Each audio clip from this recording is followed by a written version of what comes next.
मेरा नाम शेखर है। इस दुनिया में मेरे माता पिता नहीं थे। मैंने अपनी ज़िंदगी अपने माता पिता के बिना ही गुजारी थी। जब मैं 5 साल का था तब मेरे माता पिता की एक हादसे में मौत हो गई थी। उस समय मेरी दादी जिंदा थी और मेरी 18 साल की उम्र होने तक दादी ने मेरी परवरिश की थी। मेरी दादी लोगों के घरों में झाड़ू बर्तन किया करती थी, क्योंकि मेरे पापा का कारोबार तो शुरू से ही ज़्यादा बड़ा नहीं था। पहले तो कमाने वाले पापा थे, मगर पापा के मर जाने के बाद दादी पूरी तरह से अकेली रह गई थी और उन पर अपने पोते की भी जिम्मेदारी थी। इसलिए उन्होंने अपने पोते की परवरिश करने के लिए लोगों के घरों में झाड़ू बर्तन करना शुरू कर दिया। मेरी दादी को लोग अपने घरों का जो भी काम बताते थे, मेरी दादी पैसों के लिए कर लिया करती थी। उन पैसों से हम 2 वक्त का खाना खा लिया करते थे और दादी ने मुझे सरकारी स्कूल में पढ़ाया भी था। 18 साल की उम्र से पहले पहले मैं हाई स्कूल करने के बाद फ्री हो गया था और उसके बाद मैं अपने ही मोहल्ले में एक आदमी के पास इलेक्ट्रिशियन का काम सीखने के लिए चला जाता था। मेरी दादी ने उनसे कहा हुआ था कि मेरे पोते को अच्छी तरह से काम सिखाना, ताकि आगे चलकर कामयाब बन सके। मैं जिस दुकान पर इलेक्ट्रिशियन का काम सीखता था, वो मुझे महीने की सैलरी तो नहीं दिया करते थे, मगर थोड़े बहुत पैसे दे दिया करते थे और मैं वो अपनी दादी को लाकर दिया करता था। मेरी दादी बहुत खुश होती थी। फिर धीरे धीरे मैंने अपना काम करना शुरू कर दिया, क्योंकि मैं पूरी तरह से काम सीख गया था और लोगों के घरों में जा जाकर मैंने उनकी बिजली ठीक करने का काम शुरू कर दिया था। फिर मैं अपनी पूरी कमाई अपनी दादी को लाकर दिया करता था और इस तरह से दादी ने लोगों के घरों में काम करना बंद कर दिया था, क्योंकि वो काफ़ी बूढ़ी हो चुकी थी और फिर भी उन्होंने सारी ज़िंदगी मेरे लिए बहुत कुछ किया था। मैं अपनी दादी से बहुत प्यार करता था। मैंने अपने माता पिता को ज़्यादा तो नहीं देखा था, मगर मैं उन्हें ही अपना सब कुछ मानता था। फिर एक दिन ऐसा हुआ कि मेरी दादी मुझे इस दुनिया से छोड़कर चली गई और मैं पूरी तरह से अकेला हो गया था। मेरी दादी जो लोगों के घरों में काम करके मेरा और अपना भी पेट पाल रही थी और मेरी परवरिश भी किया करती थी, अब जब उनके आराम का समय आया था तो वो इस दुनिया से चली गई थी। अब मैं इतना बड़ा तो हो गया था कि वो मेरे लिए लड़की तलाश करके मेरी शादी कर देती, मगर शायद उनके भाग्य में ऐसा नहीं लिखा था और अपने पोते की शादी वो अपने हाथों से नहीं कर सकी, बल्कि उसे अकेला छोड़कर चली गई। दादी के जाने के बाद मैं बहुत ज़्यादा उदास रहता था। मैं जिस जगह पर रहता था ये एक छोटा सा गांव था। गांव में तो मुझे ज़्यादा काम नहीं होता था, मगर मैं ज़्यादातर शहर में जाकर काम किया करता था। वहाँ के लोग मुझे अपने घर की लाइट की फिटिंग करने के लिए बुलाया करते थे। ज़्यादातर मैं बुकिंग पर जाता था। मेरी कोई परमानेंट नौकरी नहीं लगी हुई थी, इसलिए जब मैं घर से अपने काम के लिए निकलता तो कभी कभी मुझे 4-5 घंटे भी लग जाते थे और कभी कभी पूरा दिन भी लग जाता था। एक बार मुझे शहर के एक कॉलेज में लाइट की फिटिंग करने के लिए बुलाया गया था। मैं जब उस कॉलेज में लाइट की फिटिंग करने के लिए गया और अपने काम में बिजी हो गया, तब वहाँ पर कॉलेज की टाइमिंग थी और सारे स्टूडेंट्स पढ़ाई कर रहे थे। मुझे मेरा काम बता दिया गया था। फिर थोड़ी देर के बाद जब छुट्टी हुई तो कॉलेज के सारे स्टूडेंट अपने अपने क्लासरूम से बाहर निकल गए थे। उसी दौरान मेरी नज़र एक लड़की पर पड़ी। वो लड़की इसी कॉलेज की स्टूडेंट थी, बहुत ही खूबसूरत थी। उसे पहली नज़र में देखते ही मैं अपना दिल खो बैठा था। न जाने क्यों मुझे वो इतनी पसंद आ गई थी। मैंने नोटिस किया था कि जब मैं उसे घूर घूर कर देख रहा था तो वो भी मुझे घूर घूर कर देख रही थी। मैंने उसका प्यारा सा चेहरा देखकर जब उसे एक छोटी सी स्माइल पास की तो वो भी मुस्कुराने लगी थी। उस दिन तो कॉलेज का काम 4 घंटे करने पर भी ख़त्म नहीं हुआ था। फिर अगले दिन मैं वहाँ पर काम करने गया तो मैंने देखा कि वो लड़की दोबारा से मेरे सामने आ गई थी और मैं उससे बात करने के लिए बेचैन हो रहा था। मैं चाहता था कि बस किसी भी तरह से मेरी इस लड़की से बातचीत शुरू हो जाए, क्योंकि ये मुझे बहुत पसंद आई थी और मैं कुछ भी करके इसे हासिल करना चाहता था। इसी तरह एक दिन हम दोनों के बीच बातचीत का सिलसिला शुरू हो गया। कॉलेज से तो मेरा काम ख़त्म हो गया था, मगर हम दोनों ने एक दूसरे का नंबर एक्सचेंज कर लिया था और हम दोनों एक दूसरे से फ़ोन पर बातें करने लगे थे। मुझे उसकी बातें बहुत पसंद आती थीं। वो अपने कॉलेज से एमएससी कर रही थी और उसका लास्ट ईयर चल रहा था। इस दौरान तो हमारी बातचीत खूब चलती रही थी और मैं भी बहाने बहाने से कॉलेज के बाहर जाकर खड़ा हो जाता था। उस लड़की की खातिर मैं रोज़ शहर जाता था। उससे बात करने से मेरा मन हल्का हो जाता था और मुझे ऐसा लगता था जैसे मेरा अकेलापन धीरे धीरे दूर होने लगा है। मैं उसकी मोहब्बत में खो चुका था। उसने मुझे अपने बारे में बताया था कि उसके पिता एक अमीर इंसान है। उसका घर भी बहुत बड़ा है और वो अपने 2 भाइयों की इकलौती बहन है। उसके भाई उसे बहुत प्यार करते हैं। घर में उसकी छोटी छोटी ख्वाहिशों का बहुत ध्यान रखा जाता है। मैंने उससे वादा किया था कि मैं भी इसी तरह तुम्हारी हर ख्वाहिश को पूरा करूँगा। मैं तुम्हारे पिता की तरह अमीर इंसान तो नहीं हूँ, मगर कोशिश यही करूँगा कि मेरी वजह से तुम्हें कभी किसी परेशानी का सामना ना करना पड़े और हमेशा तुम्हारी हर ज़रूरत पूरी हो। मेरी बात सुनकर वो हंसने लगती थी और कहती थी कि मैं तुमसे बहुत प्यार करती हूँ और जिससे प्यार किया जाता है उसके साथ हर हाल में गुजारा करना पड़ता है। तुम्हारे हालात जैसे भी होंगे मैं तुम्हारा पूरा पूरा साथ दूंगी। मैं उसकी ऐसी बातें सुनकर बहुत खुश होता था, क्योंकि कभी भी वो मुझसे अलग होने की बात नहीं करती थी। हम दोनों एक दूसरे से बहुत प्यार करते थे और एक दूसरे की मोहब्बत की खातिर कुछ भी कर गुजरने के लिए तैयार थे। उस लड़की का नाम श्रेया था। श्रेया दिखने में जितनी सुंदर थी उतना ही सुंदर उसका मन था। मगर अजीब बात ये थी कि कई दिन तक जब मैं उसके कॉलेज के बाहर खड़ा रहा तो उसने कॉलेज में अचानक ही आना जाना बंद कर दिया था। फिर मुझे कॉलेज से पता चला कि उसकी पढ़ाई पूरी हो चुकी है। मैं लगातार उसका नंबर ट्राई कर रहा था, मगर उसका नंबर स्विच ऑफ जा रहा था। उसके मोबाइल नंबर के अलावा मेरे पास और कुछ भी नहीं था जिसके थ्रू मैं उससे कोई कांटेक्ट कर सकूं। मैं हर रोज़ उसका मोबाइल नंबर ट्राई किया करता था और हर रोज़ उसके कॉलेज के बाहर जाकर खड़ा हो जाता था कि कभी तो वो अपने कॉलेज आएगी। मगर कई दिन गुजर गए थे, उसका तो कोई अता पता ही नहीं था। मैं बहुत परेशान हो गया था कि अचानक श्रेया मुझे छोड़कर कहाँ चली गई। कहीं वो मुझे भूल तो नहीं गई। मगर मुझे अपने प्यार पर पूरा भरोसा था, किसी न किसी दिन मेरे सामने वो ज़रूर आएगी। इसी उम्मीद में मैं हर दिन उसके कॉलेज के आगे आकर खड़ा हो जाता था और फिर मेरी उम्मीद गलत साबित नहीं हुई थी। एक दिन श्रेया ने मुझे फ़ोन किया और कहने लगी कि तुम कहाँ हो? मैं कॉलेज के बाहर ही तुम्हारा इंतज़ार कर रही हूँ। जबकि मैं कॉलेज के आसपास ही टहलता रहता था, इसलिए मैं जल्दी से कॉलेज के गेट के पास चला गया और मुझे वहाँ पर श्रेया मिल गई थी। श्रेया को देखते ही मुझे सुकून भरी सांस आई थी। मैंने कहा, श्रेया तुम कहाँ चली गई थी? कितने दिनों से मैं तुम्हें कॉल करने की कोशिश कर रहा हूँ, ढूंढ रहा हूँ, तुम्हारा तो कुछ पता ही नहीं है। श्रेया कहने लगी कि मुझे माफ़ करना, दरअसल मेरी पढ़ाई पूरी होने के बाद मेरे घर वालों ने मेरा रिश्ता तय कर दिया है, मगर मैं आज सारी कश्तियाँ जलाकर तुम्हारे पास आई हूँ। मैंने अपने घर वालों से ज़िद की थी कि मैं उनकी मर्ज़ी के मुताबिक शादी नहीं करना चाहती, तो उन लोगों ने ज़बरदस्ती मुझे शादी के लिए तैयार करने की कोशिश की, लेकिन मैं नहीं मानी। मैं दिन रात तुम्हें याद करती थी। तुमसे कांटेक्ट इसीलिए नहीं रख पाई क्योंकि मेरे घर वालों को अगर पता चल गया कि तुम्हारा मेरे साथ अफेयर चल रहा है तो वो तुम्हें जान से मार देंगे। मगर मैं तुमसे अलग भी नहीं हो सकती, इसलिए मैंने एक फ़ैसला किया। मैंने कहा, बताओ तुमने कौन सा फ़ैसला किया? तो वो कहने लगी कि तुम मुझे यहाँ से भगाकर अपने घर ले चलो। तुम्हारे बारे में मेरे घर वाले नहीं जानते, उन्हें पता ही नहीं चलेगा कि उनकी बेटी किसके साथ गई है। मैं अपने घर से सामान लेकर आ गई हूँ। मैं अब यहाँ से वापस नहीं जाना चाहती, क्योंकि अगर वापस चली गई तो मेरे घर वाले मेरी शादी किसी और से करवा देंगे, लेकिन मैं किसी और से शादी नहीं कर सकती। मैंने तो सिर्फ सच्ची मोहब्बत तुमसे ही की है। श्रेया की बातें सुनकर थोड़ी देर के लिए मैं शॉक्ड रह गया था। फिर मैंने उससे कहा कि श्रेया, तुम होश में तो हो? तुम जानती हो कि घर से भागने का अंजाम तुम्हारे लिए कितना बुरा होगा। तुम्हारे घर वाले तुमसे सारे संबंध खत्म कर देंगे। तुम अपने माता पिता और परिवार से दूर हो जाओगी। मेरा तो पहले ही कोई नहीं है। मैं नहीं चाहता कि तुम भी मेरी तरह लवारिसों की ज़िंदगी गुजारो। मेरी बात सुनकर श्रेया कहने लगी कि अच्छा तो फिर ठीक है, मैं यहाँ से वापस जा रही हूँ और जहाँ मेरे पापा ने मेरा रिश्ता तय कर दिया है मैं उस लड़के के साथ शादी करके अपना घर बसा लूँगी।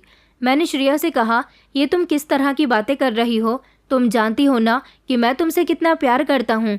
मैं ये सब नहीं झेल पाऊँगा कि तुम किसी और की हो जाओ। श्रेया कहने लगी, किसी और की होना तो मैं भी नहीं चाहती, इसलिए तो सब कुछ ख़त्म करके यहाँ तुम्हारे पास आई हूँ।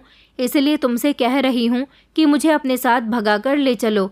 मैंने श्रेया से कहा कि मैं एक मामूली सा इलेक्ट्रीशियन हूँ, या तुम मेरे साथ ज़िंदगी गुजार सकोगी? क्योंकि मेरे पास तुम्हारे पापा के घर जैसी हर फैसिलिटी मौजूद नहीं है। मैं तुम्हें दुनिया की ढेर सारी खुशियाँ तो नहीं दे सकूँगा, मगर सारी ज़िंदगी अपने प्यार में तुम्हारे साथ कोई कमी नहीं करूँगा। मेरी बात सुनकर श्रेया कहने लगी कि मेरे लिए तुम्हारा प्यार ही बहुत है। मुझे दुनिया के ऐशो आराम भरी फैसिलिटी की कोई ज़रूरत नहीं है। मैं सिर्फ तुम्हारे साथ रहना चाहती हूँ और तुम्हें ही अपना बनाना चाहती हूँ। श्रेया की बात सुनकर मुझे एक ज़ोरदार झटका लगा था और आज पहली बार मुझे एहसास हुआ था कि इस दुनिया में मेरी दादी के अलावा भी मेरा कोई अपना है।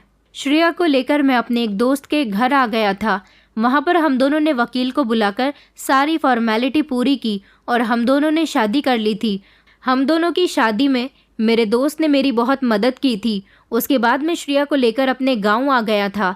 यहाँ पर मैंने उसे अपना घर दिखाया। मेरा छोटा सा घर था जिसमें सिर्फ मामूली सा सामान पड़ा हुआ था। मेरे घर को देखकर श्रेया बहुत खुश हुई थी। उसने कहा था कि तुम फिक्र मत करो, मैं इस छोटे से घर को स्वर्ग बना दूंगी। हम दोनों इस घर में बहुत खुशी खुशी रहेंगे। श्रेया से शादी करने के बाद मैं बहुत खुश था। मुझे ऐसा लगता था जैसे मुझे ज़िंदगी की सबसे बड़ी खुशी मिल गई है। वो दिन मेरी ज़िंदगी का सबसे खूबसूरत दिन था जब श्रेया दुल्हन बनकर मेरे घर पर आई थी। वो मेरी पत्नी बन चुकी थी और मेरी ज़िंदगी में आकर उसने मेरी ज़िंदगी को रंगीन बना दिया था। हमारी शादी को पूरे 9 महीने हो गए थे। श्रेया एक बड़े बाप की बेटी थी। मेरे घर में उसने अपने आप को एडजस्ट करके रखा हुआ था। मेरा छोटा सा घर और कुछ मामूली सी चीज़ों से ही वो अपना गुजारा किया करती थी। मेरे महीने की सैलरी बहुत मामूली सी होती थी, मगर उसने कभी मुझसे इस बात की शिकायत नहीं की थी, क्योंकि मेरे घर में आने के बाद उसका कभी कोई शौक़ पूरा नहीं हुआ था। मगर फिर भी वो खुशी खुशी मेरे साथ ज़िंदगी गुजार रही थी। एक दिन मुझे शहर में एक घर से इलेक्ट्रिसिटी ठीक करने के लिए कॉल आई थी, इसलिए मैं श्रेया को बताकर चला गया था कि मुझे घर लौटने में रात हो जाएगी, तुम अपना ख्याल रखना। श्रेया जानती थी कि मैं ज़्यादातर शहर के ही काम करता हूँ। मेरा काम निपट गया था और फिर रात के टाइम पर मैं बड़ी खुशी खुशी अपने घर को वापस लौट रहा था। मेरे खुश होने की वजह ये भी थी कि मेरे हाथ में रंग बिरंगी पायल थी जो कि मेरी पत्नी को बहुत ज़्यादा पसंद थी।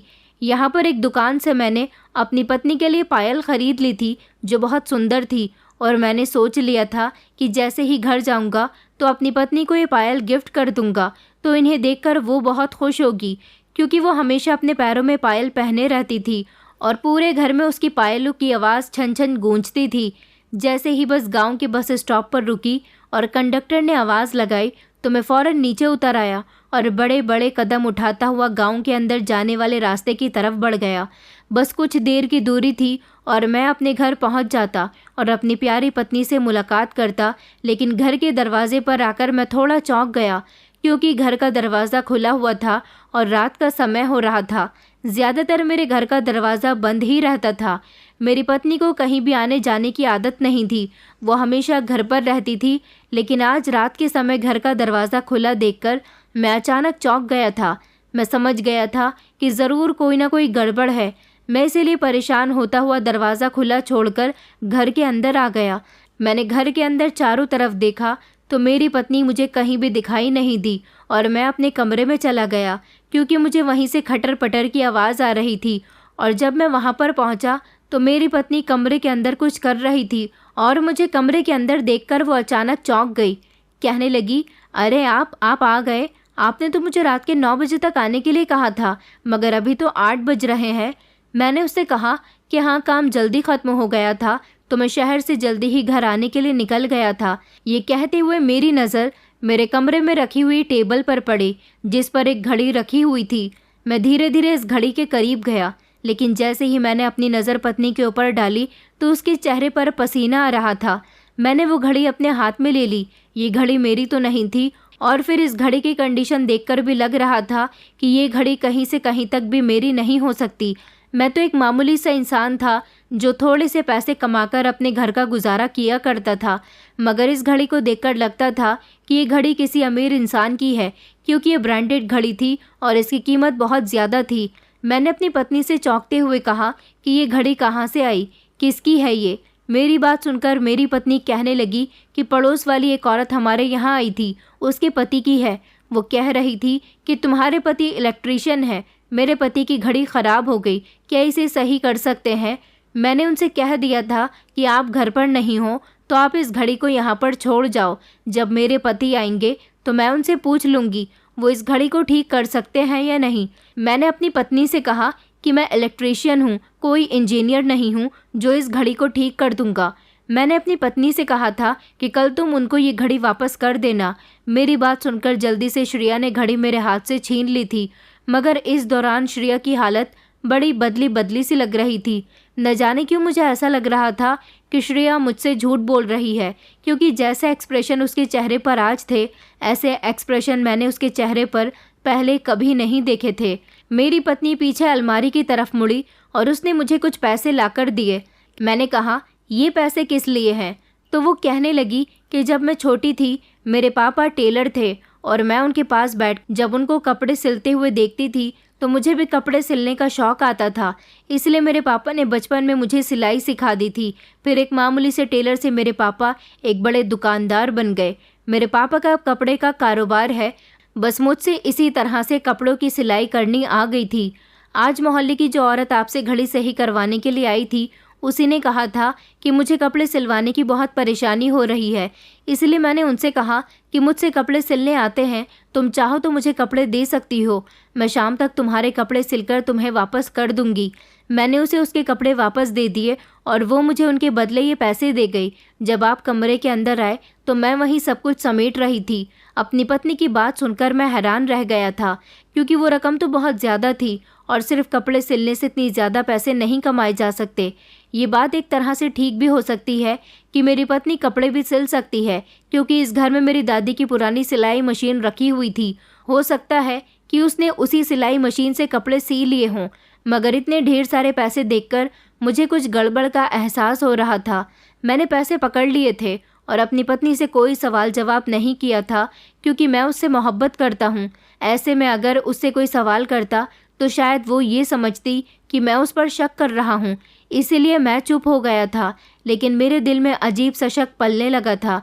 क्या ये सच था कि मेरी पत्नी ने उस औरत के कपड़े सिल दिए थे, या फिर मेरी पत्नी झूठ बोल रही थी? और अगर मेरी पत्नी ने उसके कपड़े सिल दिए थे तो फिर वो इतने ढेर सारे पैसे मेरी पत्नी को क्यों देकर गई थी? यही सब बातें सोचते हुए अचानक मेरा ध्यान अपने हाथ पर गया, जिसमें मैंने वो छोटी सी थैली पकड़ी हुई थी जिसमें पायल थी। मैं इनको अपनी पत्नी को देना ही भूल गया था, जो मैं इतनी मोहब्बत और खुशी से लेकर आया था। इस वक्त मैं इन पैसों को हाथ में लेकर सोच रहा था कि अब मैं इन पैसों का क्या करूं, जबकि मेरी पत्नी किचन में मेरे लिए खाना गर्म करने के लिए चली गई थी। मैं भी बाहर आकर आंगन में रखी हुई चारपाई पर लेट गया था। मेरे अंदर की मोहब्बत और एक्साइटमेंट एकदम से मर गई थी। अपनी पत्नी पर मुझे अजीब तरह का शक होने लगा था, लेकिन मैं किसी भी नतीजे पर पहुंच नहीं पा रहा था।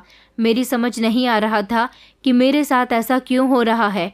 आज से पहले तो कभी मेरी पत्नी के पास इतने पैसे मौजूद नहीं थे। हालांकि इससे पहले भी मैं कई बार शहर जा चुका था। आज शायद मेरी गैर मौजूदगी का मेरी पत्नी ने फ़ायदा उठाया था। ये सोच आने की देर थी कि मैं एकदम घबरा गया और उठकर देखने लगा।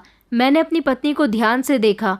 वो रोज़ की तरह आज भी किचन में बिजी थी, मगर आज उसके चेहरे के एक्सप्रेशन बहुत बदले हुए थे। उसके चेहरे पर पकड़े जाने की शिकस्त साफ नज़र आ रही थी। मेरे दिल में भी इन पैसों को लेकर अजीब अजीब से ख्याल आ रहे थे। वो मर्द की घड़ी भी मुझे अजीब सी उलझन में डाल रही थी, क्योंकि मोहल्ले की हर औरत ये बात अच्छी तरह से जानती थी कि मैं एक इलेक्ट्रीशियन हूँ। तो भला इलेक्ट्रीशियन एक घड़ी कैसे सही कर सकता है? मैं खामोश रहने के अलावा कुछ भी नहीं कर सकता था। थोड़ी देर के बाद मेरी पत्नी खाना लेकर आई। मैं उस समय चारपाई पर लेटा हुआ था और मैंने अपना बाजू अपनी आंखों पर रख लिया था। उसने मुझे आवाज़ देकर उठाया, शेखर उठो, खाना खा लो। देखो आज मैंने तुम्हारे फेवरेट राजमा चावल बनाए हैं। उसके कहने पर मैं उठकर बैठ गया। बस मैंने 1-2 चम्मच ही खाना खाया था। मेरा दिल अचानक घबराने लगा और मैंने खाना ऐसे ही छोड़ दिया। मैंने अपनी पत्नी से कहा कि मुझे भूख नहीं लग रही है। ये कहकर मैं दोबारा से चारपाई पर लेट गया और अपनी पत्नी से कहने लगा कि कमरे के अंदर एक छोटी सी थैली रखी हुई है, उसमें मैं तुम्हारे लिए पायल लेकर आया हूँ, पहनकर देख लेना कि कैसी लगी है। ये कहकर मैं दोबारा से अपना बाजू आंखों पर रखकर लेट गया था। मेरी पत्नी कहने लगी, तो आपने मुझे पायल अपने हाथों से क्यों नहीं पहनाई? आप मुझे अब पायल के बारे में बता रहे हो? मैंने अपनी पत्नी की किसी भी बात का कोई जवाब नहीं दिया था। वो मेरे करीब से उठकर कमरे में पायल की थैली लेने के लिए चली गई थी। उसने पायल निकाल कर देखी और कहने लगी कि ये तो बहुत सुंदर है। अगर आप ये मुझे अपने हाथों से पहनाते तो मुझे ज़्यादा अच्छा लगता। मैंने अपनी पत्नी की इस बात को भी इग्नोर किया था और ऐसे एक्टिंग करने लगा जैसे कि मैं सो रहा हूँ। मेरी पत्नी ने अपने हाथ से ही पायल पहन ली थी और उसके पैरों में पड़ी पायल की छन छन आवाज़ मेरे कानों में गूंज रही थी। कई दिन इसी तरह से गुजर गए थे। मैं अपनी पत्नी से अभी तक ठीक से बात भी नहीं कर पा रहा था। वो बार बार मुझसे पूछ रही थी कि आपको क्या हुआ है। मैं आपको देख रही हूँ कि आपका मूड मेरी तरफ से बिल्कुल भी ठीक नहीं है। मगर मैंने अपनी पत्नी को कोई भी जवाब नहीं दिया और कहने लगा कि जैसा तुम्हें लग रहा है ऐसा कुछ भी नहीं है, मैं बिल्कुल ठीक हूँ। फिर अगले दिन मेरे पास शहर जाने के लिए कॉल आ गई थी। आज मुझे एक बंगले में लाइट की फिटिंग करने के लिए जाना था। मैंने अपनी पत्नी से कहा था कि वहाँ ज़्यादा काम नहीं है, मैं शाम के 5 बजे तक घर वापस आ जाऊँगा। मेरी पत्नी ने मुझे नाश्ता दिया और फिर मैं घर से सुबह 9 बजे तक निकल गया था। मैंने बंगले में काम किया और फिर मैं दोपहर के 3 बजे तक निपट गया था और पूरे 1 घंटे में मैं अपने घर आ गया था। जैसे ही मैं अपने घर आया तो आज भी मेरे घर का दरवाज़ा खुला हुआ था। मैं घर के अंदर दाखिल हुआ तो अचानक मेरी पत्नी मुझे देखकर घबरा गई और कहने लगी कि आप तो 5 बजे आने वाले थे ना, अभी तो 4 ही बजे हैं। मैंने अपनी पत्नी को अजीब सी नज़रों से देखा और कहा, क्यों, मैं 1 घंटे पहले घर के अंदर नहीं आ सकता क्या? मेरी बात सुनकर अचानक मेरी पत्नी घबरा गई। आज भी उसके चेहरे पर घबराहट भरे एक्सप्रेशन साफ नज़र आ रहे थे। मैं जैसे ही कमरे के अंदर गया तो ये देखकर मैं हैरान रह गया था कि आज मेरे कमरे में कुर्सी पर एक आदमी की शर्ट रखी हुई थी।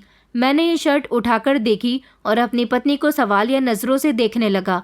उसके चेहरे पर पसीने की बूंदें आ गई थी। मैंने कहा, ये शर्ट किसकी है और घर में कैसे आई? तो मेरी पत्नी कहने लगी कि मैंने आपको बताया था ना कि मैं कपड़ों की सिलाई करती हूँ। बस पड़ोस वाली औरत अपने पति की शर्ट मुझसे सिलवाने के लिए लाई थी। इसकी सिलाई उधड़ गई थी, सिर्फ वही सिलाई लगवाने के लिए लाई थी। मैं कल ये शर्ट उनको वापस कर दूंगी। और वो हमारे लिए फ्रूट्स भी लेकर आई थी। उन्होंने कहा था कि वो मेरे कपड़ों की सिलाई से खुश होकर मेरे लिए फ्रूट्स लेकर आई थी। मैंने देखा तो फ्रूट्स टेबल पर ही रखे हुए थे। इतने ढेर सारे फ्रूट्स देखकर मैं दंग रह गया था और सोचने लगा कि पड़ोस वाली औरत ज़्यादा ही मेहरबान नहीं हो रही क्या? आखिर मोहल्ले की वो कौन सी औरत है जो मेरी पत्नी से कभी तो अपने पति की घड़ी सही करवाने के लिए लेकर आती है, तो कभी अपने पति की शर्ट सिलाई करवाने के लिए लेकर आती है और फिर खुश होकर मेरी पत्नी को कभी पैसे तो कभी फ्रूट्स देकर जाती है। आज मुझे पक्का यकीन हो रहा था कि मेरी पत्नी ज़रूर झूठ बोल रही है। मुझे अपनी पत्नी का सच जानने के लिए कुछ ना कुछ तो करना होगा। मेरे पास कोई ऐसा सबूत नहीं था जो मैं अपनी पत्नी को दिखा सकूं। वो मेरी मोहब्बत थी और मैं उस पर बिना किसी सबूत के इल्ज़ाम नहीं लगा सकता था। मैं जानता था कि मेरी पत्नी झूठ बोल रही है, क्योंकि जब भी मेरी पत्नी झूठ बोलती थी उसके चेहरे के एक्सप्रेशन कुछ अलग ही होते थे। और इस बार भी मेरी पत्नी के एक्सप्रेशन कुछ ऐसे ही थे जिनको देखकर मुझे बहुत गुस्सा आ रहा था। मेरे दिल में आने लगा कि कहीं मेरी पत्नी से कोई औरत नहीं बल्कि कोई मर्द तो मिलने नहीं आता, क्योंकि हर बार कुछ ऐसी ही निशानियाँ मुझे अपने घर में देखने को मिल रही थी। मगर मेरी पत्नी तो मुझसे मोहब्बत करती थी, तो फिर वो मेरे साथ बेवफाई कैसे कर सकती है? मैंने अपने दिमाग को संभालने की कोशिश की और सोचा कि मुझे इस तरह अपने दिमाग को कन्फ्यूज़न में नहीं डालना चाहिए, बल्कि अपनी पत्नी की सच्चाई सामने लेकर आनी चाहिए। तभी कोई हल निकल सकता है। तभी मुझे पता लगेगा कि क्या सच में घर में कोई औरत आती है या फिर कोई मर्द। इसलिए मैंने एक प्लान बनाया जिससे मेरी पत्नी की सारी सच्चाई सामने आ सकती थी। आज रात तो मैं खाना खाने के बाद सो गया था, मगर अगले ही दिन जैसे मैं सोकर उठा तो मैं तैयार होने लगा। मेरी पत्नी मुझे देखकर कहने लगी कि आप कहाँ जा रहे हो? मैंने कहा, आज मुझे शहर के ही कुछ लोगों के यहाँ बिजली का काम करने के लिए जाना है। आज भी मैं देर से आऊँगा। तुम दरवाज़ा अच्छी तरह से बंद कर लेना, क्योंकि हर बार बाहर का दरवाज़ा खुला हुआ होता है। मेरी बात सुनकर मेरी पत्नी कहने लगी कि आप ठीक कह रहे हो, मैं दरवाज़ा अच्छी तरह से बंद कर लूँगी। इस तरह मैं सुबह नाश्ता करने के बाद घर से निकल गया था और फिर मैं अपनी गली के नुक्कड़ पर ही अपने चेहरे को छुपाकर खड़ा हो गया था कि कहीं मेरी पत्नी को पता न चल जाए कि मैं शहर नहीं बल्कि घर के आसपास ही हूँ। मेरे घर से निकल जाने के बाद मेरी पत्नी ने घर के दरवाजे को अच्छी तरह से बंद तो कर लिया था और मैं नुक्कड़ पर ही इधर उधर टहल रहा था और अपने घर पर नज़र रखे हुए था कि कब मेरे घर पर कौन आता है। मैं देखना चाहता था कि आज मेरे घर पर कौन आने वाला है। मुझे अपने घर पर नज़र रखते हुए काफ़ी समय हो गया था। सुबह से दोपहर हो गई थी, मगर कोई भी मेरे घर पर नहीं आया था और मैं था कि अभी तक अपना चेहरा छुपाकर इधर उधर घूम रहा था। फिर जब शाम का टाइम हुआ तो मैंने देखा कि एक आदमी बाइक पर मेरे घर की तरफ जा रहा है। मैं उस आदमी का पीछा करते हुए उसे देखने की कोशिश करने लगा। वो आदमी अपनी बाइक मेरे घर के दरवाजे के आगे रोक चुका था और उसने बाइक को साइड पर लगाया, खुद गाड़ी से उतरकर मेरे घर का दरवाज़ा बजाने लगा। मैं इस आदमी की शक्ल देखकर दंग रह गया था, क्योंकि ये कौन आदमी था, मैं इसे नहीं जानता था और ये मेरे घर का दरवाज़ा क्यों बजा रहा था। मेरे दिल में अजीब सी घबराहट होने लगी थी और मुझे अब अपनी पत्नी से नफरत होने लगी थी, क्योंकि इस आदमी का मेरे घर पर क्या काम था। उस समय जब मेरी पत्नी घर पर अकेली थी, मेरा दिल तो उस समय टूटा था जब मेरी पत्नी ने दरवाज़ा खोलकर उस आदमी को घर के अंदर ले लिया था। मेरे पैरों तले से ज़मीन निकल गई थी ये सब कुछ देखकर, क्योंकि मुझे अपनी पत्नी से ऐसी उम्मीद बिल्कुल भी नहीं थी। वो एक अनजान मर्द को घर के अंदर कैसे आने की इजाज़त दे सकती है। अब मुझे समझ आया था कि मेरी पत्नी मेरे घर से जाने के बाद इस मर्द को बुलाती है। तभी तो मुझे एक बार घड़ी मिली थी और दूसरी बार में एक शर्ट मिली थी। वो सब सामान ज़रूर इस आदमी का ही होगा।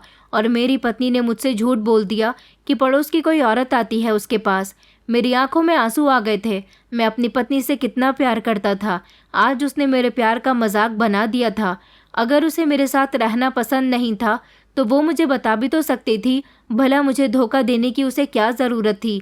मेरी आंखों में एक अजीब सा जुनून उतर चुका था। मैंने सोच लिया था कि आज मैं अपनी पत्नी को रंगे हाथों पकड़कर उसे डिवोर्स दे दूंगा और अपनी ज़िंदगी से निकाल दूंगा, क्योंकि मैं किसी बेवफा औरत को अपने घर में जगह नहीं दे सकता जो मेरे पीठ पीछे दूसरे मर्दों को घर में बुला रही हो। मैं गुस्से से चलता हुआ अपने घर के दरवाजे पर गया। मेरे घर का दरवाज़ा सिर्फ बंद था, लॉक नहीं था। इसलिए मैंने एक झटके से दरवाजे को खोल दिया, जो कि तेज़ आवाज़ के साथ खुल गया था। दरवाजे की तेज़ आवाज़ सुनकर मेरी पत्नी भागती हुई दरवाजे पर आई और मुझे देखकर चौंक गई।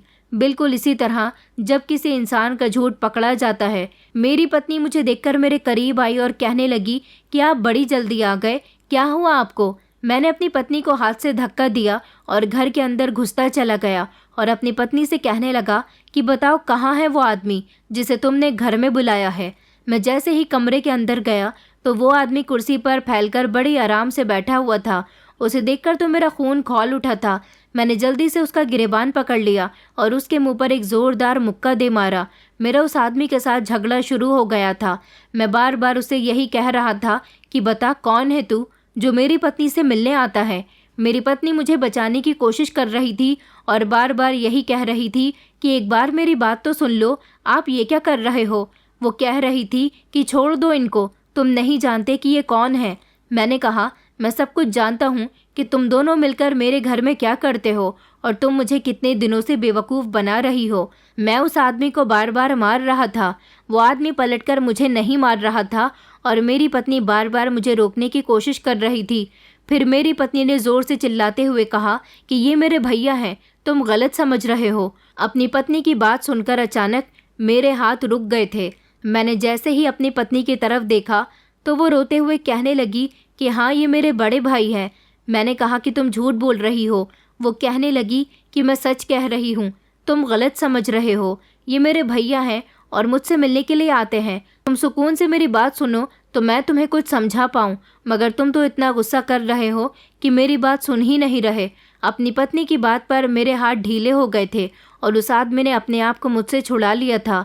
मेरी पत्नी अपने भाई की तरफ गई और उसके कपड़े ठीक करते हुए कहने लगी कि भैया आप यहाँ बैठो, आप ठीक तो हो ना, मैं आपके लिए अभी पानी लेकर आती हूँ। वो आदमी बिस्तर पर बैठ गया था और लगातार मुझे घूर रहा था, जबकि मैं भी उसे घूर रहा था। मेरी पत्नी हम दोनों के लिए पानी लेकर आई और कहने लगी कि आप दोनों को शांत हो जाना चाहिए, मैं बताती हूँ कि सच्चाई क्या है। मेरी पत्नी ने कहा कि शेखर ये मेरे बड़े भैया हैं, उस दिन तुमने उनकी ही घड़ी देखी थी। दरअसल इन्होंने यहाँ आकर अपने हाथ धोए थे, जिसकी वजह से उनकी एक्सपेंसिव घड़ी में पानी चला गया था। इसलिए उन्होंने अपनी घड़ी हाथ से उतार कर रख दी थी और जाते समय ये अपनी घड़ी लेकर जाना भूल गए थे। और उस दिन तुमने इनकी ही शर्ट देखी थी। मेरे भैया को यहाँ आने के बाद बहुत गर्मी लग रही थी और उस दिन बिजली भी चली गई थी। तुम तो जानते हो ना कि गांव की बिजली कितनी जाती है। मेरे भैया को ज़्यादा गर्मी में रहने की आदत नहीं है, इसलिए उन्होंने अपनी शर्ट उतार दी थी। उनकी शर्ट बहुत पसीने की हो रही थी, इसलिए मैंने उनको तुम्हारी शर्ट पहनने के लिए दे दी थी और वो तुम्हारी शर्ट पहनकर चले गए थे और अपनी शर्ट यहीं पर छोड़ गए थे। इस मोहल्ले में मेरी एक दोस्त रहती है, वो हमारे घर के हालात को बहुत अच्छी तरह से जानती है। उसने भैया को जाकर बता दिया था कि तुम्हारी बहन जहाँ रहती है बहुत परेशानी भरे दिन गुजार रही है। उसके घरेलू हालात बहुत ज़्यादा कमज़ोर हैं, मगर वो बेचारी ऐसी हालत में भी अपनी शादी को निभा रही है। मेरी दोस्त की बात सुनकर मेरे भैया से रहा नहीं गया, इसीलिए वो मुझसे मिलने के लिए आ गए। उस दिन तुम घर पर नहीं थे। भैया मेरे घरेलू हालात देखकर बहुत अफसोस करने लगे थे, क्योंकि मैं एक अमीर पिता की बेटी हूँ। अपने घर पर तो मुझे कभी सर्दी गर्मी का एहसास ही नहीं हुआ था। भैया ने जब देखा कि ये बहुत छोटा घर है और यहाँ पर सामान भी बहुत कम है, मेरा गुजारा तुम्हारे साथ बहुत मुश्किल से हो रहा है और तुम्हारी सैलरी भी बहुत कम है, क्योंकि भैया मुझसे तुम्हारे बारे में सब कुछ पूछ चुके थे, तो भैया जाते समय मुझे वो पैसे दे गए थे जो मैंने तुम्हें दिए थे। वो ये पैसे देकर मेरी और तुम्हारी मदद करना चाहते थे। मैं तुम्हें डायरेक्टली नहीं बता सकती थी कि ये पैसे मेरे भैया देकर गए हैं। मैं जानती थी कि तुम्हें हर्ट होगा, तुम यही सोचोगे कि तुम मुझे सुकून की लाइफ नहीं दे रहे, इसलिए मेरे भैया तुम्हें पैसे देकर गए। मैंने तुमसे झूठ बोला था कि पड़ोस की औरत मुझसे कपड़े सिलवाने के लिए लाई थी। अगली बार भैया का मुझसे मिलने का मन किया तो उन्होंने मुझे कॉल कर ली थी और कहने लगे कि जब भी तुम्हारा पति घर में ना हो तो तुम मुझे कॉल करके बुला लेना। दूसरी बार जब तुम गए तभी मैंने भैया को कॉल करके बुला लिया था और वो मेरे लिए फ्रूट्स लेकर आए थे। और आज भी मैंने भैया को यहाँ पर इसीलिए बुलाया क्योंकि भैया मुझसे मिलना चाहते थे और मैं भी अपने भाई को देखना चाहती थी। मैं अपने मायके तो नहीं जा सकती, मगर इसी तरह से अपने भाई को देखकर अपना दिल भर लेती हूँ। मैं जानती थी कि इतने सारे झूठों की वजह से तुम्हारे दिल में मेरे लिए ज़रूर शक आ जाएगा, मगर मैं ये नहीं जानती थी कि तुम ये सोचोगे कि मेरा किसी मर्द के साथ, जैसा तुम सोच रहे थे शेखर, वैसा कुछ भी नहीं है। मुझे माफ़ कर दो, मैंने तुमसे झूठ बोला। मेरे भैया सिर्फ अपनी बहन की मदद करना चाहते थे, क्योंकि वो अपनी बहन को किसी तकलीफ़ में नहीं देख सकते। मैंने जो कुछ किया वो सब उन्होंने नादानी समझकर माफ़ कर दिया। अपनी पत्नी की बात सुनकर मैं शर्मिंदा हो गया था। मुझे अपनी पत्नी पर शक नहीं करना चाहिए था और ना ही अपने साले को इतनी बुरी तरह से मारना चाहिए था। मैंने अपने साले से हाथ जोड़कर माफ़ी मांग ली थी, उसने भी मुझे माफ़ कर दिया था, मगर आज मेरी गैरत जाग उठी थी। मैं अपनी पत्नी को उसके मायके जैसी ज़िंदगी नहीं दे सका और अपने मायके वालों से भी वो मेरी वजह से अलग हो गई। मेरा तो इस दुनिया में कोई था ही नहीं। मुझे अकेलेपन का बहुत एहसास होता था, मगर मेरी पत्नी का तो इस दुनिया में पूरा परिवार था। उसे कैसा महसूस होता होगा, मुझे अब उसकी तकलीफ़ का अंदाज़ा हुआ था। मैंने अपने साले से कहा था कि हम लोगों ने जो कुछ भी किया वो हमारी नादानी थी, क्योंकि हम एक दूसरे से प्यार करते थे, हमें माफ़ कर दो। मेरा साला कहने लगा कि तुम्हें अपनी गलती का एहसास हो गया, यही बहुत बड़ी बात है। वो हमारे घर से चला गया था, मगर अब की बार भी वो मेरी पत्नी के लिए और मेरे लिए कपड़े लेकर आया था, जो जाते समय हमें देकर चला गया था। सारी रात मुझे इसी टेंशन में नींद नहीं आई थी कि मैंने अपनी पत्नी पर शक किया।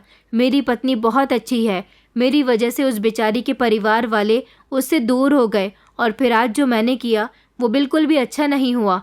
मेरी पत्नी का मूड तो पहले जैसा ही था, मगर मैं बहुत शर्मिंदा हो रहा था और अपनी शर्मिंदगी को दूर करना चाहता था। इसलिए जैसे ही अगली सुबह हुई तो मैंने अपनी पत्नी से कहा कि तैयार हो जाओ, मैं तुम्हें कहीं लेकर जाना चाहता हूँ। मेरी पत्नी मेरे कहने के मुताबिक तैयार हो गई थी और फिर मैं उसे घर से बाहर लेकर आ गया था।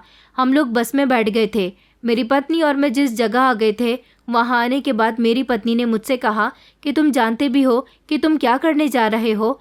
मैंने अपनी पत्नी से कहा कि तुम परेशान नहीं हो, मैं सिर्फ तुम्हें तुम्हारे माता पिता से मिलवाने के लिए लेकर जा रहा हूँ, उनके पास छोड़कर नहीं आऊँगा। मैं चाहता हूँ कि हम दोनों तुम्हारे माता पिता से माफ़ी मांग लें, क्योंकि हमारी वजह से उनका भी दिल दुखा। मेरी बात पर मेरी पत्नी तसल्लीमंद हो गई थी और उसके बाद हम उसके घर के अंदर चले गए थे। वहाँ जाने के बाद मैंने अपने ससुर और सास से माफ़ी मांग ली थी। मेरी पत्नी भी उनके पैरों में गिरकर रोने लगी थी, मगर मेरी पत्नी के घर वालों ने उसे गले से लगा लिया था, क्योंकि वो लोग उसकी शक्ल से तरस गए थे। आखिरकार वो उनकी इकलौती बेटी थी। गलती तो हर इंसान से होती है और उन लोगों ने उसे माफ़ कर दिया था। हमने उनसे गिड़गिड़ाकर माफ़ी मांगी थी और खुशी खुशी हम दोनों को एक्सेप्ट कर लिया गया था। मेरी पत्नी अपने माता पिता और अपने भाइयों से मिलकर बहुत खुश हुई थी। उस दिन तो हम लोग वहाँ से अपने घर आ गए थे। हालांकि मेरी पत्नी के घर वाले उसे जाने नहीं दे रहे थे, लेकिन आज रात मुझे और मेरी पत्नी को बहुत सुकून वाली नींद आई थी, क्योंकि हर रात हमें यही डर रहता था कि उसके पिता बहुत पैसे वाले आदमी हैं। अगर उनको हमारे बारे में पता चल गया तो कहीं वो हम दोनों को नुकसान न पहुंचा दे। मगर अब सब कुछ ठीक हो चुका था। कुछ दिन गुजरे थे कि मेरे ससुर ने अपनी बेटी को फ़ोन करके घर आने के लिए कहा। उन लोगों ने हम दोनों को अपने यहाँ खाने पर इनवाइट किया था और उन्होंने बताया था कि उन्होंने हमारे मिलने की खुशी में एक बहुत बड़ी पार्टी ऑर्गेनाइज की है जिसमें बहुत सारे मेहमान आने वाले हैं। हम लोग वहाँ पर खूब अच्छे से तैयार होकर चले गए थे। वहाँ जाने के बाद उन्होंने हमारा बहुत खुशी खुशी वेलकम किया था और फिर सारे मेहमानों के सामने मेरे ससुर ने ऐलान कर दिया था कि वो अपनी सारी प्रॉपर्टी जीते जी अपने दोनों बेटों और अपनी बेटी के नाम कर देना चाहते हैं। इसीलिए उन्होंने अपनी वसीयत भी तैयार करके रख ली थी। उन्होंने अपने दोनों बेटों को उनका हिस्सा दे दिया था और मेरी पत्नी को भी उसका हिस्सा दे दिया था और अब अपने पिता की प्रॉपर्टी का एक हिस्सा मेरी पत्नी के नाम पर है। मेरी पत्नी ने मुझसे कहा कि शेखर, मैं चाहती हूँ कि तुम मेरे पापा की दी गई प्रॉपर्टी बेचकर अपना कोई कारोबार शुरू कर लो ताकि मेरे घर वालों को भी सुकून रहेगा कि उनकी बेटी खुश है, क्योंकि जो कुछ मेरा है वो तुम्हारा भी है और इसमें मेहनत तो तुम्हें ही करनी है, तभी तो हमें कामयाबी मिलेगी। मेरी पत्नी की बात बिल्कुल सही थी। मेहनत में तो मैंने कभी कमी छोड़ी ही नहीं थी, इसलिए मैंने अपनी पत्नी के साथ मिलकर उसके पापा की दी गई प्रॉपर्टी बेचकर एक होटल ख़रीदा और उस होटल को हम दोनों ने चलाना शुरू किया। मैंने अपनी पत्नी को उस होटल की मालकिन बना दिया था और मैं खुद उस होटल का मैनेजर बन गया था। कुछ दिनों बाद ही हम दोनों का होटल चल निकला और इस तरह हम दोनों पति पत्नी कामयाब हो गए। मैं आज भी अपनी पत्नी से बहुत प्यार करता हूँ। हम दोनों पति पत्नी अपनी ज़िंदगी बहुत सुकून से गुजार रहे हैं और मुझे गर्व है कि मेरी पत्नी का किरदार बहुत साफ है, वो बहुत अच्छी औरत है। दोस्तों, उम्मीद करती हूँ आपको हमारी कहानी पसंद आई होगी। कहानी पसंद आई है तो वीडियो को लाइक करें, चैनल पर नए हैं तो चैनल को सब्सक्राइब करें और हाँ, नोटिफिकेशन बेल को ज़रूर दबाएं ताकि अगली अपडेट सबसे पहले आपको मिले।